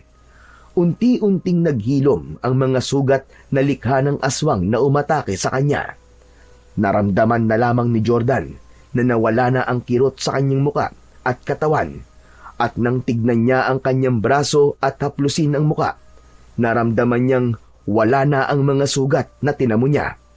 Doon pa lamang niya naisip na totoo nga pala ang mutya ng buto ng mansanas na ang pinagbabara nun ay kanyang ininom. Panibagong sigla at lakas ang naramdaman ngayon ni Jordan, kaya hindi na siya nag-aksaya pa ng oras, kundi pinuntahan niya na kagad ang dati niyang bahay. Tahimik doon na tila walang tao. May pintuan sa likod ng bahay at doon siya pumasok. Buong akala niya ay walang tao dahil wala siyang ingay na naririnig. Kaya lamang sa kanyang pagpasok ay ikinagulat niya ang kanyang nabungaran sa loob nito. Akala ko kung sino ang pangahas na nagtangkang pumasok dito sa loob ng aking bahay. Ang kapal mo! Paano mo nasabing bahay mo to? Ako ang may-ari nito! Sa akin na ito ngayon. Saka di ba patay ka na, Jordan? Hindi ko alam kung paano ka pang nakabalik dito. Si Persida lamang ang nasa loob ng bahay ng mga sandaling yon. Wala roon ang kanyang kasamang si Alfonso. Pwes nagkakamali ka. Dahil buhay na buhay ako, Persida. At narito ako para maningil sa mga ginawa mo sa akin. Sa amin ng tatay ko. Ang tapang mo naman, bata. Baka hindi mo kilala kung sino ang kaharap mo. Kilalang kilala kita, Persida. Kalahi ka ng mga aswang na nakainkwentro ko kanina. Nakainkwentro mo? Ang mga alagad ko? Ha! Alaga mo pala sila at wala silang binatbat. Anong ibig mo sabihin? Bakit nakakagulat ba ang sinabi ko? Gumagawa ka lamang ng kwento. Akala mo yata'y mapapaniwala mo ko. Dahil isa ka lamang pangkaraniwang bata. Alam ko yon. Kung pangkaraniwan lang ako, sa tingin mo ba ay makakabalik ako rito? Matapos mong ipag-utos sa lalaking kasama mo, natapusin ako? Hindi pa rin ako naniniwala sa'yo. Ngayon masusubukan ko kung hanggang saan ang yabang at kakayahan mo, bata. Akala mo yata ay natatakot ako sa'yo. Biglang nagbago ang anyo ni Persida. Naging mabangis na aswang na handang harapin si Jordan. Subalit bago pa umatake si Persida sa anyo ng aswang, mula sa kung saan, ay biglang humarang naman ang isa pang halimaw. Yun ay walang iba kundi si Alfonso, na nasa anyo na rin ng aswang at galing ito sa labas ng bahay. Ako nang bahala sa kanya, Persida. Sagot ko na siya. Dapat lang, dahil may ginawa kang isang malaking kapalpakan. Umatungal muna si Alfonso bago pa nito sugurin si Jordan. Subalit naalala ni Jordan na may ibinigay nga palang mga kakaibang buto ng mansanas sa kanya, si Lola Monina. Kinuha niya ang ilang piraso nun at agad na ibinato kay Alfonso. Nagwala ang aswang na si Alfonso nang tamaan ng buto ng mansanas. Umusok din ang bahagi ng katawan na tinamaan ng buto na ipinukol ni Jordan, kaya maging si Persida ay nataranta na rin. Anong ginawa mo kay Alfonso? Anong klase ng armas ang meron ka? Wala ka na ron. Sige, subukan mo lumapit sa akin at matutulad ka rin sa kanya. Sige, lumapit ka. Sinusubukan mo talaga ako. Hindi nagpatakot si Persida. Inatake nito si Jordan habang si Alfonso ay iniinda pa rin ang sugat sa katawan. Tila naaagnas ang bahagi ng katawan na tinamaan ng buto ng mansanas. Pagkatapos makakuha ng isa pang buto mula sa dalang supot si Jordan, ay agad yung ibinato kay Persida. Pumalaw ang babaeng aswang sa tindi ng sakit na kanyang nararamdaman. Parang asido ang epekto nun kapag dumikit sa kanilang katawan. O ano? Gusto niyo pa? Ano? Tutuluyan ko na kayong mga halimaw kayo! Nataranta ang magpartner na aswang nang muling inihanda ni Jordan ang buto ng mansanas na ipupukol sa dalawa. Napaurong ang mga ito. Kaya mas mainam kung aalis na lang kayo dito. Iwan niyo na ang bahay namin ng tatay ko. Kundi, titiyakin kong matutunaw kayong dalawa. Sa narinig na yon ng dalawang aswang, ay napaurong ang mga ito. Dahil alam nilang hindi nagbibiro ang bata. Kasunod nun ay ang biglang pagtilaok ng manok. Delikadong maabutan sila na nasaan yung aswang kapag nagsimula ng sumikat ang araw. Natakot ang dalawang aswang kaya magkasamang lumayo. Subalit nag-iwan ng pagbabanta kay Jordan. Hindi pa kami tapos sa'yo, uhuging bata. Babalikan ka namin at titiyakin namin ikaw at siyang malulusaw. Nagmamadali nang tumalilis ang dalawa at iniwan na ang batang si Jordan. Sa pagsikat ng araw ay ganap nang nagliwanag sa loob ng bahay. Pinagmamasdan ng bata ang bahay na dati puno ng masasayang alaala nila ng kanyang tatay. Malaki na ang ipinagbago nito, marumi na at makalat. Naroon din ang amoy na hindi kaaya-aya. Samantalang nang nakatira pa siya roon, ay nagagawa niyang linisan lagi dahil lumaki siyang tinuruan kung paano panatilihing maayos ang kanilang tirahan. Subalit sa sandaling yon, ay hindi mawari ni Jordan kung anong klaseng tao ang nakatira doon dahil sa nagkalat na dumi. Kaya't matinding kalungkutan ang bumalot sa damdamin ng bata. Samantala, Pansamantalang nagkubli sina Persida at Alfonso sa isang tagong lugar. Isang lumang bahay na matagal nang pinabayaan. Magkaharap ang dalawa. Parehong nasa anyong tao na sila. Galit ang nararamdaman ni Persida habang kaharap si Alfonso, kaya hindi niya napigilang bigyan ang lalaki ng isang malakas na sampal. Oh, ano bang problema mo, Persida? Bakit ka nananakit? Kung saktan din kaya kita? Nagtatanong ka pang walang hiya ka. Hindi ba ang utos ko sa'yo ay patayin ang batang ipinadala ko sa'yo sa gubat? Ganun naman ang ginawa ko Bakit buhay pa siya? Ano bang katangahan ang ginawa mo? Sabihin mo nga ang totoo. Bago pa ako ang pumatay sa'yo, inutil ka. Ipinaanod ko siya sa ilog para doon ay malunod na rin siya. Ang laki mo palang hangal Hindi mo tiniyak na patay na siya bago mo pinaanod sa ilog. Isang malaking pagkakamali ang ginawa mong hunghang ka. Tignan mo ngayon. Bukod sa buhay pa siya, may kakaibang lakas ang batang yon. Kaya anong mangyayari sa atin ngayon? Nasa pangalib tayo at siya ang magiging hadlang sa ating mga plano. Masyado kang natatakot sa kanya. Isa lamang siyang bata. Hindi na siya pangkaraniwang bata ngayon. Nakita mo bang ginawa niya sa'yo kanina? Paano mo sasabihin bata lamang siya? Dahil sa ginawa mo, lalo lang lumaki ang problema natin. Dahil yon sa kahangalan mo. Biglang sinakal ni Persida si Alfonso dahil sa panggigigil at galit nito. Papatayin mo ko dahil lang sa batang yon? Dahil nakakainit ka ng ulo, hunghang ka. Kakampi mo ko, Persida, at tanging nagmamahal sa'yo kapag pinatay mo ko. Mag-isa ka na lang, kaya sa halip na magalit ka at pagtangka ang patayin ako, ba't hindi na lang natin pag-isipan kung paano matatalo ang batang si Jordan? Napaisip si Persida sa sinabi ni Alfonso. May katwiran ito. Sa halip na magalit siya at silang dalawa ang magpatayan, mas mainam kung mag-isip sila ng paraan para tapusin ang batang hadlang sa kanilang mga plano. Ikaw ang siyang mag-isip ng paraan, Alfonso, para makabawi ka sa kapalpakang ginawa mo. Sige, akong bahala, Persida. Tiyakin mo lang na hindi ka napapalpak ngayon. Dahil kapag pumalpak ka ulit, ay tuluyan nang mawawalan ako ng tiwala sa'yo. Kahit ikaw pa ang lalaki nagpapasaya sa akin. Alam mo na ang pwedeng mangyari sa'yo. Mas mahalaga pa rin sa akin ang pagsunod at ikatutuwa ng ating Panginoon kaysa kasiyahang binibigay mo sa akin.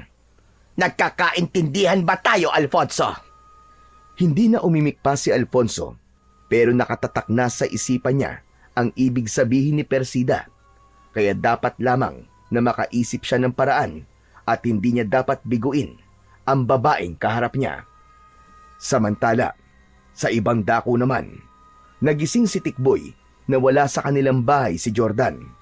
Nagtaka ang bata pero naisip niya na marahil ay pumunta ito sa dating bahay dahil ang nais nga ng bata ay mabawi ang dating tirahan sa babaeng naging asawa ni Donato. Kaya't nagtungo na lamang doon si Tikboy upang alamin kung naroon nga si Jordan. At tama nga ang kanyang hinala. Inabutan niya nga roon ang kanyang kaibigan na abalang naglilinis. Hindi kasi kinaya ni Jordan ang matinding kalat na nakikita niya sa loob ng bahay, kaya nagkusa siyang linisan ito. Lalo na't iniwan na ito ni na Persida at Alfonso sapagkat natakot na sa kanya. Sabi ko na nga ba't nandito ka lang, Pards Uy, ikaw pala, Tikboy. Pasensya ka na. Hindi ako nakapagpaalam sa'yo. Kasi ang sarap-sarap ng tulog mo nang umalis ako kanina Ayos lang yun. Pero teka, akala ko nandito yung dalawa. Sina Aling Persida at yung lalaki niya. Umalis na sila. At malamang, hindi na sila babalik pa. Talaga? Nagawa mo silang paalisin? Natakot sila sa'yo? Oo, kaya nabawi ko na ang bahay namin ni tatay. Hindi ko talaga hayaang sirain nila ang bahay na to at angkinin. Saka tignan mo, binaboy pa nila ang daming kalat. Parang hindi tao nakatira. Mukhang tama ka doon, Jordan. Baka nga hindi tao sina Aling Persida. Kasi nga ang totoo, pinagdududahan na sila Yun nga lang, wala pang katibayan na masasama sila. na sila ang mga aswang. Tikboy, kung sabihin ko sa yung totoong sinabi mo na aswang nga sila, maniniwala ka ba? Pwede naman. Kaya lang kung talagang aswang sila, paano mo silang napalis? Ibig ba't sabihin may panlaban ka sa mga aswang na kagaya nila? Napangiti na lamang si Jordan. Hindi pa oras para sabihin niya sa kanyang kaibigan ang totoo. Nakakamiss din kasi tong bahay namin, Tikboy. Kaya dito muna ako. Sigurado ka ba? Baka kasi hindi ka ligtas dito Huwag mo akong alalahanin. Kaya ko nang protektahan ang sarili ko. Balikan naman natin ang magpartner na aswang na sina Persida at Alfonso. Masayang ibinalita ng lalaki ang kanyang nabuong plano. Ipinaliwanag niya yon at dinitalye upang maunawaan ni Persida. Kahit na ano pang plano mo, Alfonso, isa lang ang nais kong mangyari. Ang magtagumpay ang plano mong yan. At ayokong papalpak ka uli. Magtiwala ka sa akin, Persida. Matutuluyan na ang batang yon. Inaasahan ko na mangyayari ang sinasabi mo, Alfonso. Sabi ko naman sa'yo magtiwala ka lang sa akin. Gawin mo, Alfonso, at huwag puro yabang at salita lang. Kaya nang sumapit ang gabi, ay tinipon na ni Alfonso ang mga kauri nilang aswang. Isa, laban sa lahat ng mga kauri nilang aswang, ang magiging laban. Nag-iisa lang si Jordan laban sa kanila. Ang gagawin nila ay paliligiran nila ang dating bahay ni Jordan, kaya walang kawala ang bata. Kahit pa meron itong kakaibang lakas o ano pang sandata laban sa mga aswang, dahil sa dami nila ay mahihirapan ito, panigurado. Ganun na nga ang ginawa ni na Alfonso. Agad niyang sinabihan ng mga kasama upang maghanda at italaga ang kanilang sarili sa pagbabantay sa paligid ng bahay. Tahimik ang gabi at marahil natutulog si Jordan sa loob ng bahay. Kaya sa pagsikat ng maliwanag na buwan ay hudyat na rin yun upang sila'y sumalakay. Sabay-sabay nilang aatakihin ang bahay, kaya tiyak na matataranta ang bata. Nang magsimula na ngang sumikat ang buwan, kasabay ng pag-alulong ng mga aso sa Barrio Domingo ay ang pagbabago ng anyo ng mga aswang asbo na gaya ni na Persida at Alfonso. Nagbigay ng kakaibang kilabot ang sabay-sabay na pagbabago ng anyo ng mga aswang. Kasunod ay ang ingay at nakakakilabot nilang ungol. Narinig sa buong baryo ang nakakatakot na ingay na likha ng mga aswang asbo.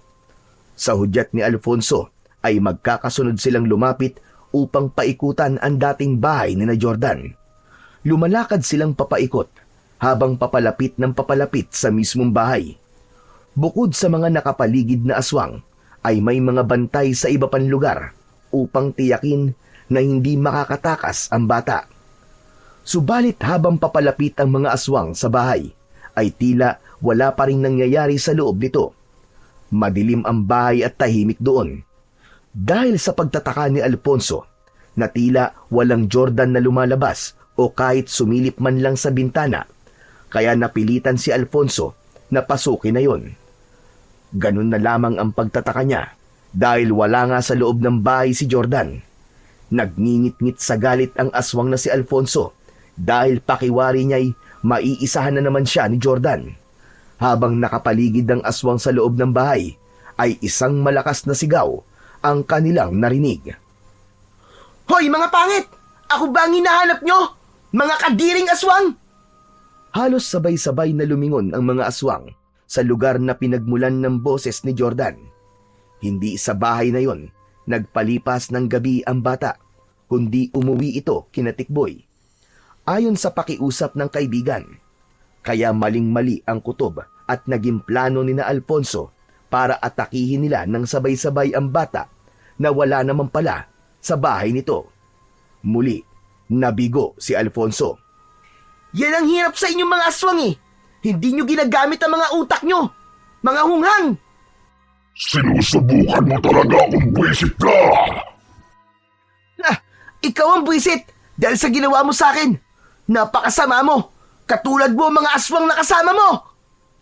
Nagpupuyo sa galit si Jordan. Alam niyang hindi niya kakayaning harapin ng sabay-sabay ang mga aswang, kapag umatake ang mga ito. Kaya may paraan siya para lipulin ang mga kampon ng kadiliman sa isang paraan lamang. Konti na lamang natitirang buto ng mansanas, kaya hindi ko na to dapat masayang pa. Mula sa kinaroroonan ni Jordan ay mahigpit niyang hinawakan ang ilang piraso ng buto ng mansanas na gagamitin niya para tapusin ang mga aswang. Mabilis ang ginawa niyang pagtakbo papalapit sa kinaroroonan ng grupo ng mga halimaw. Saka isinaboy sa tumpok ng mga ito ang natitirang sandata. Nang dumikit sa katawan ng mga kampon ng kadiliman ang pambihirang buto ng prutas, ay nagsipagputukan ito kasabay ang pagkakaroon ng usok. Pumalahaw ang mga aswang sa tindi ng sakit na nararamdaman. Gusto namang makaligtas ni Alfonso, kaya ibig niyang tumakas. Pero sinalubong siya ni Jordan at buong lakas na inulos ang aswang gamit ang kanyang balaraw. Agad na umagos ang dugo mula sa katawan ng aswang na si Alfonso. Nagkakagulo at sumisigaw na ang ibang mga aswang dahil sa pinsalang lika ng pambihirang buto. Si Alfonso naman ay nagwawala habang lumalaki ang mga sugat sa katawan. Nakita naman ni Persida ang mga pangyayari at hindi siya makapaniwala na isang paslit na gaya ni Jordan ang gagawa ng ganong kalaking perwisyo sa mga kauri niyang aswang. Gaya ng nabitiwang salita ni Persida, ang magiging kapalpakan ni Alfonso ay magbibigay sa kanya ng parusa. Subalit, hindi na maparusahan ni Persida si Alfonso dahil agad na binalingan ni Jordan ang babaeng aswang. Hindi rin siya papayag pang magpatuloy ang pag-aasik nito ng kasamaan. Kaya hawak ang balaraw na hinugot mula sa katawan ni Alfonso ay buong bilis niyang inatake si Persida. Sa gawing leeg niya itinusok ang balaraw, kaya naman pumulandit pa ang dugo ng babaeng aswang. Dahil may natitira pang buto ng mansanas, ay hindi na niya sinayang pa ang pagkakataon na yon para ganap ng tapusin ang babaeng naging dahilan ng kamatayan ng kanyang ama. Habang sumisirit ang dugo sa leeg ni Persida, ay nakabuka ang bibig nito. Kaya doon isinubo ni Jordan ang nalalabing huling buto ng mansanas. Pagkatapos na mailagay ng bata ang buto sa bibig ni Persida, ay umusok ang bibig nito. Tila gumalaw at lumulobo ang ulo ng babaeng aswang. Saglit pa ay bigla yung sumabog na parang isang granada. Sumabog at nagkalat ang bahagi ng ulot katawan ng aswang. Tuluyan nang natapos ang kasamaan ni na Persida at Alfonso. Nabigyan na rin ng hustisya ang naging masaklap na kapalaran ng kanyang ama. Nabawi na rin ni Jordan ng tuluyan ang bahay na galing pa sa kanyang mga magulang. Pagkatapos ng mga pangyayaring yon, ay nagbalik na sa gubat si Jordan para magpasalamat kina Lola Munina at Enteng. Hinikayat pa ni Jordan na bumaba na lang ng kapatagan ng dalawa at doon sa kanilang bahay tumira. Kaya lang, hindi pumayag si Lola Munina. Dahil nga sa lugar na yon, natagpuan niya ang katiwasayan at kapayapaan sa kanilang buhay. Subalit may pangako ang matandang babae kay Jordan na anumang oras kapag may taong aapi at gagawa sa kanya ng masama, maaari siyang bumalik at hindi siya magdadamot ng tulong. Sa pamamagitan ni Jordan ay muling naibalik ang kapayapaan sa Barrio Domingo. Hindi man madali ang kanyang naging karanasan at pinagdaanan, siya naman ang naging mapalad dahil naging daan siya para sa kaligtasan at katahimikan ng taga-Barrio Domingo. May pagkakataon na ang hindi magandang nangyayari sa buhay natin ay siya palang paraan upang makita natin ang ating halaga at pakinabang. Ang maging instrumento para sa katiwasayan ng buhay at pamumuhay ng ating kapwa-tao.